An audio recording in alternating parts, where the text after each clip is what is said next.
저는 2008년에 교회를 개척했는데요. 친구 사무실에서 교회를 개척하고 하나님 빨리 부흥을 주셔서 교회가 성장을 했습니다. 저희가 어느 정도 이제 성장하다 보니까 마음껏 예배하고 기도할 수 있는 공간을 좀 주십시오라고 했는데 그 공간이 저희가 있는 지역에 나왔어요. 그 공간이 바로 어떤 공간이냐면 술집이었습니다. 거기가 젊은 애들 데려다 놓고 이상한 영업을 했던 큰 술집이었어요. 술집이 공간이 굉장히 컸습니다. 문제가 있는 술집을 저희가 쉽게 말하면 이렇게 접수하게 됐는데 그것을 다 교회를 쓸 수 있도록 바꾸고 사람들이 이제 많아지니까 소그룹실이 필요하잖아요. 근데 거기가 이제 룸사롱이었습니다. 소그룹실이 여러 개가 나오더라고요. 그리고 그 방음이 잘 돼 있었고 그곳에서 계속 마음껏 저희가 기도하고 예배할 수 있었는데 저에게선 그게 참 인상 깊었습니다. 그 장소가 우리 다음 세대들이 타락했던 장소인데 그곳이 이제 교회로 바뀌어져서 그들이 마음껏 예배하고 그래서 마음껏 기도하는 모습을 보았을 때 저희가 참 인상 깊었던 장면이고요.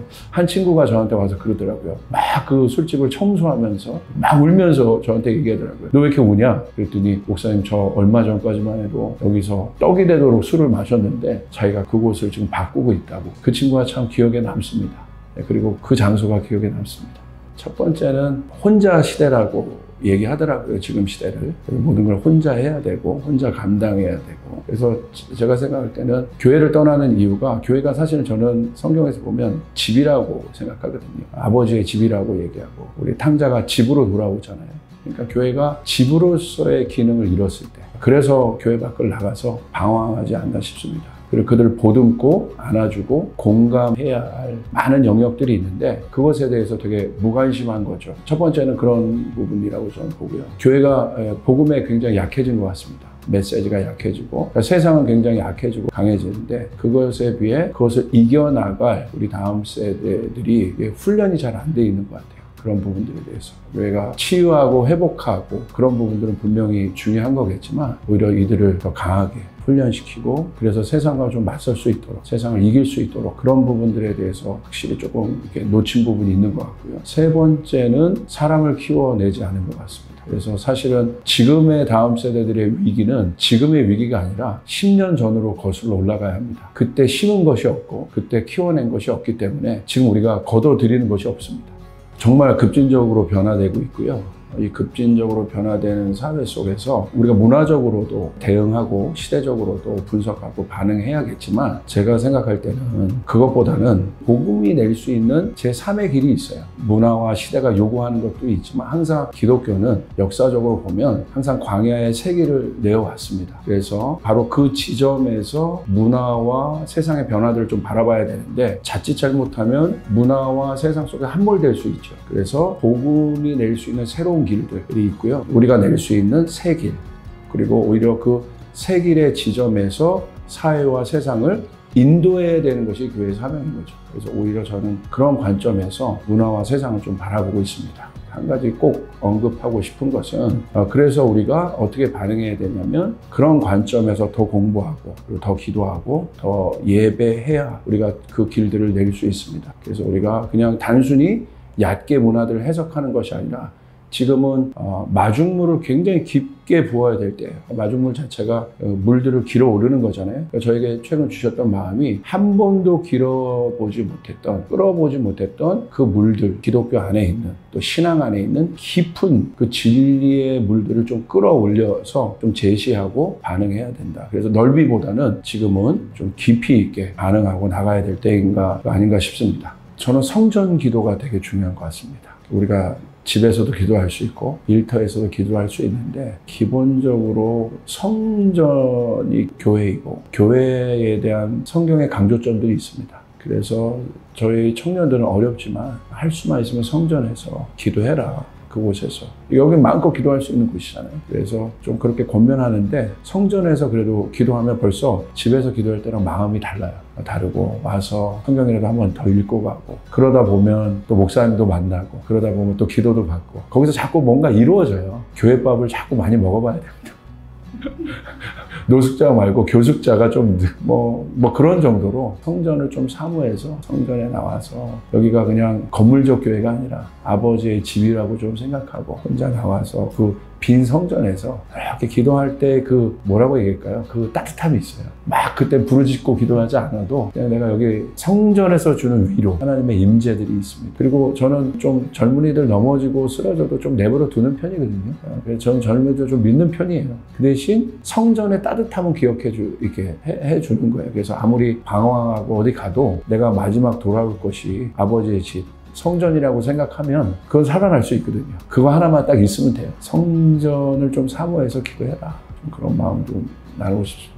일단은 자꾸 그 시선을 바깥으로 돌리지 말고 그 시선을 자기 내면으로 좀 이렇게 돌렸으면 좋겠습니다. 그래서 오늘도 저는 교인들에게 3분에서 5분 짧은 메시지를 녹음해서 이게 공유해주고 있거든요. 오늘 어떤 메시지를 했냐면 에덴 동산에 아담과 하와를 두시고 주님께서 부탁하신 게 경작하라는 거였거든요. 그래서 오늘 하루 농부의 마음으로 우리의 내면을, 자기의 중심을, 하나님 중심을 보시니까 우리의 중심을 잘 경작하셨으면 좋겠다. 경작함이 있을 때 마음이 건강해지고 그리고 또 부드러운 마음이 되거든요. 지금 굉장히 마음들이 딱딱해요. 그리고 견고해지고 만나면 막 스트레스 받고 긴장되고 막 그러잖아요. 그런데 오히려 하나님의 말씀으로 그 어떤 때보다도 마음을, 중심을 에스겔서 36장 26절의 마음처럼 새 영과 새 마음이 부드러운 마음이라고 되어 있거든요. 우리의 마음을 계속 부드럽게 이렇게 해야 시대와 세대들을 분별도 할 수 있고, 뭐든지 이게 경작되어 있으면 부러지거나 일이 나잖아요.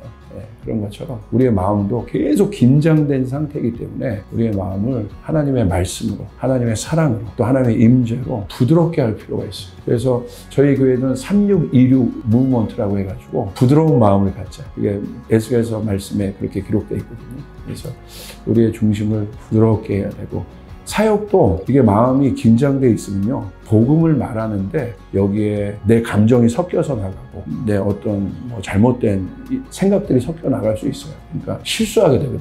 우리가 하나님 앞에서 부드러운 마음을 계속 갖는 것이, 왜냐하면 시대 세대 자체가 너무 긴장되고 스트레스 받기 때문에 그런 유연성들을 가지셨으면 좋겠다 싶습니다. 저는 첫째도 말씀이고 둘째도 말씀이고 셋째도 말씀인 것 같습니다. 왜냐하면 지금 악한 세상을 우리가 잘 좀 규정해야 될 것 같아요. 뭐냐면 지금 생각으로 다 들어오거든요. 우리의 생각, 그러니까 여러 가지 하나님을 대적하는 이론들이나 또 여러 가지 사상들이나 그런 것들이 그 어느 때보다도 막 이렇게 올라오고 있습니다. 그렇기 때문에 무엇보다도 하나님의 말씀에 딱 서 있어야 됩니다. 그러니까 진리의 말씀, 복음의 말씀을 제가 보니까 이제 넓게보다는 깊게 좀 팔 필요가 있어요. 한 주제를 가지고도 좀 깊게, 좀 시간이 걸려도 괜찮으니까 서두르지 마시고 좀 깊게 하나님의 말씀을 묵상하고 또 씹어먹고 되새김질하고, 그래서 한 주제가 내 안에 깊게 내려질 때까지 하나님께서 어떤 키워드를 좀 주신다면 그것을 가지고 얕아서 지금 모르는 게 아니라요, 알아요. 얕아서 못 돌파하는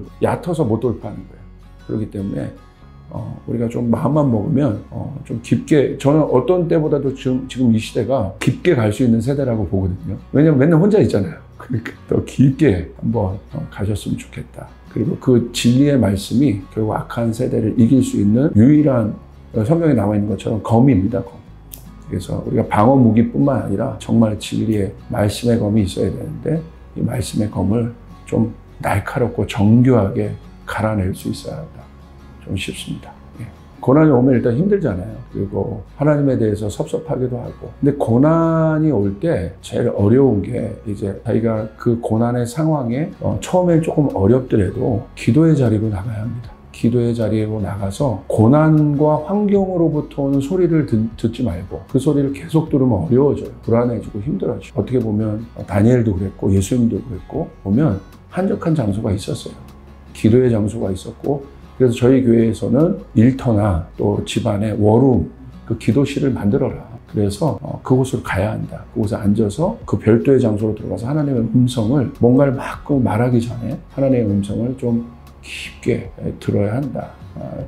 들어야 하고, 그렇게 하다 보면 하나님에 대한 오해들이 점점 벗어지기 시작합니다. 하나님의 시간 안에 있구나. 하나님이 나와 함께 하시는구나. 내가 하나님의 연단 안에 있구나. 정말 그것들이 느껴져요. 그런데 그래서 꼭 고난이 오시면 하나님과 만날 수 있는 기도의 장소로 가셔야 되는데, 그래도 가시라는 거죠. 그게 정도고 답입니다. 왜냐하면 그때 하나님의 위로가 있고 하나님께서 해석해 주시고 하나님의 뜻대로 볼 수 있는 곳이 그 기도의 장소입니다. 어려우니까 힘내라, 또 뭐 소망을 가져라 이런 말보다는 난세 영웅이 난다고 하잖아요. 근데 이런 말 하면 또 신경이 쓰여요. 나는 영웅 되는 거에 관심 없다. 그렇지만 성경에 보면 정말 값진 삶은 위험을 감수할 때 영광스러운 삶을 살 수 있거든요. 그래서 위험이 좀 있더라도, 좀 넘어질 수 있는 일들이라도 좀 도전하는 일들을 멈추지 않았으면 좋겠다. 두렵습니다. 도전하는 것 자체가. 위험을 무릅쓰는 것 자체가 굉장히 두렵지만 참 그 도전할 때, 위험을 무릅쓸 때 그 뒤에 오는 영광은 비교할 수 없습니다. 그래서 꼭 그렇게 도전하며 살아보라. 저희 교회에서는 이제 탑건 프로젝트라고 하거든요. 거기서 그 매버릭이 그렇게 얘기해요. 실전에 가려면 위험을 무릅쓰는 훈련들을 해야 된다. 그래서 조금 어렵지만, 어려운 건 사실입니다. 어렵지만 그렇게 같이 해낼 때 그 기쁨은 말할 수 없습니다.